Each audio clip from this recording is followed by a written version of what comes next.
Welcome to the Deep Dive. Today, we're digging into some pretty chilling true stories, accounts that really pull back the curtain on the unsettling things that can hide just beneath a normal-looking surface. Yeah, we're talking about experiences that can shake your sense of security. Exactly, and places you think are safe, right? Like small towns, schools. Even out in nature. Yeah, the great outdoors. Places where you just don't expect that. And what we want to do today, our mission, I guess, is to look for the surprising insights, maybe some patterns in these, frankly, terrifying stories. Trying to understand how danger shows up. You know, sometimes it's subtle, sometimes it's right there in your face. Could be people, could be just weird circumstances. Right. Okay, so let's get into it. These are stories that they really make you question things, make you think about how fragile that feeling of safety actually is. First up, Skidmore, Missouri. Skidmore. Yeah. You picture this small town, founded way back 1840. Looks like any other quiet spot. Right. But it became infamous, really, because of one guy. Ken Rex McElroy.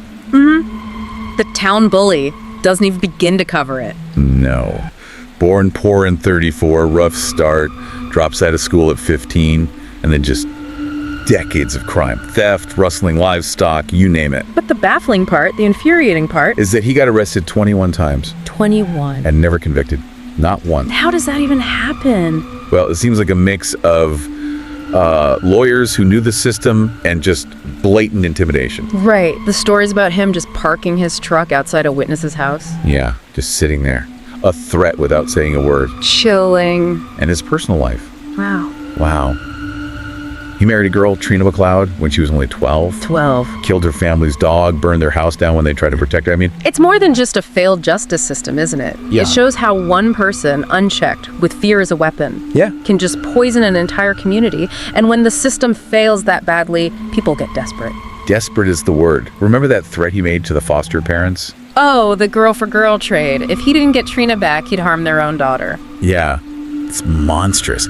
It's systemic control through terror. Exactly. And it just got worse, more brazen. Like that time he drove into town waving a World War II rifle with a bayonet. Threatening people over a theft accusation. That was kind of the last straw, wasn't it? Seems like it. That really pushed things. So, July 10th, 1981, the townspeople are meeting, trying to figure out what to do, how to protect themselves. Legion Hall, yeah.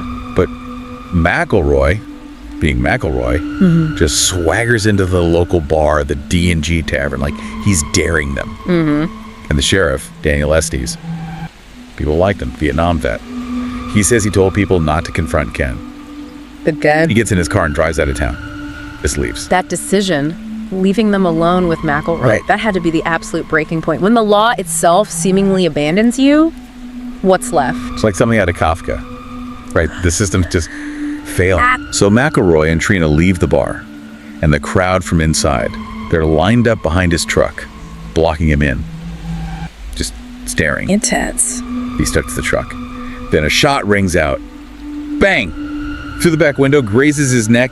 He screams. Just the start. Then just a volley of shots, really accurate gunfire apparently, riddled him. But somehow, Trina wasn't hit. Wow. She gets out, crying, screaming, "You killed him!" And the crowd's response? Chilling. "We did. Now get out of here before we kill you too." Just cold. And the silence afterward. The wall of silence. That's Yeah. the most incredible part. 46 potential witnesses. 46. Not one person saw who fired the shots. Not one person called an ambulance. It was a collective act. A community pushed too far, taking things into their own hands. The official investigation went nowhere. Trina sued the town, wrongful death. And they settled, but with no admission of guilt, right? Right. Non-guilty settlement. It speaks volumes about collective responsibility, maybe, or community justice. But is it really justice if it skips due process entirely? A tough question. A really tough question. Okay. Let's shift gears. From Missouri to Baraboo, Wisconsin. Bigger city, but still feels kind of small town. Right. 1994. A 14-year-old boy, Christopher Steiner. His parents come home. He's gone. Muddy footprints from his window into the room. Every parent's nightmare. Days later, they find his body, drowned in the Wisconsin River. Cause of death was drowning, obviously, but the manner. Undetermined. Exactly. Right. Undetermined. And that's a key distinction in forensics, isn't it? Cause is what killed you, like drowning. Mechanism is how your body stopped, like lack of oxygen. Right. But manner is the big question. Natural, accident, suicide, homicide, undetermined, just leaves this void. A haunting void, yeah.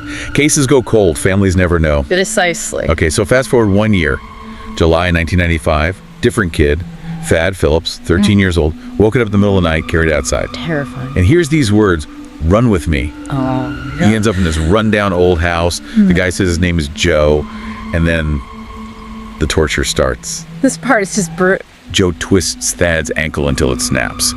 Breaks his femur later. You could hear the crack. unbelievable cruelty, but Thad. Thad was incredibly brave, Oh, horrifically injured, but he grabs a heavy guitar, somehow smashes down a door, with broken legs. yeah, crawls to a phone, calls 911, tells them everything.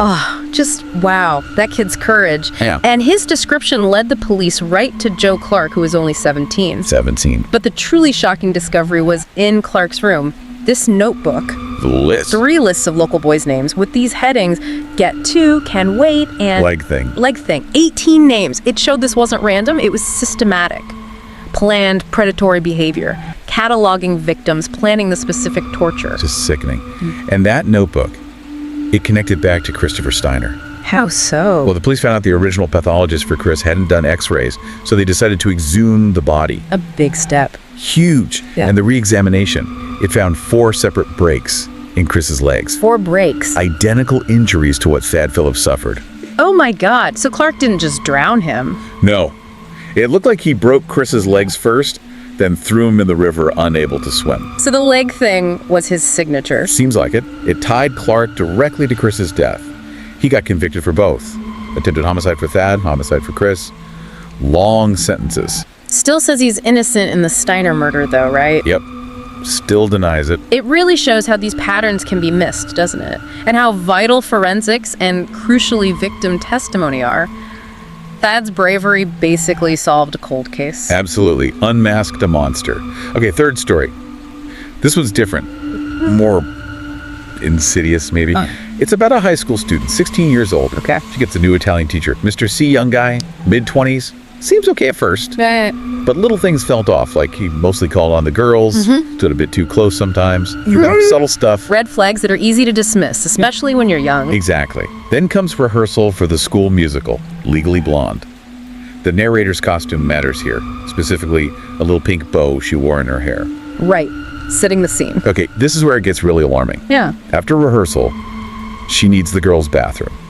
Mr. C's classroom is nearby, lights on. She goes in, does her thing, and the bathroom door opens. And it's Mr. C standing in the girls' bathroom. Whoa. No. He hands her the pink bow. She hadn't even realized she dropped it. And then he calls her Cherry. Terry. Yeah. Which was a nickname only her dad, who had passed away, ever used.